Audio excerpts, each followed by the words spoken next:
కార్గిల్ విజయ్ దివస్ నేటికి కార్గిల్ విజయ్ దివస్ నేడు మన భారతదేశానికి ఆనాడు 1999లో పాకిస్తాన్ సంబంధించిన సైనికులు మన దేశాన్ని భూభాగంలోకి వచ్చి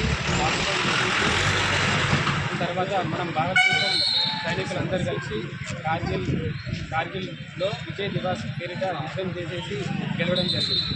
ఆ యుద్ధంలో సుమారుగా 527 మంది జవాన్లు మరణించారు, ఆ వీర మరణం పొందారు. అదేవిధంగా అనేక మంది సుమారుగా వేలాది మంది సైనికులు గాయపడ్డారు.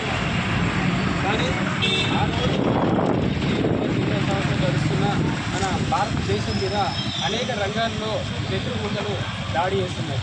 కాబట్టి మనం సైనికులు ఉండాల్సిన అవసరం ఏమీ లేదు.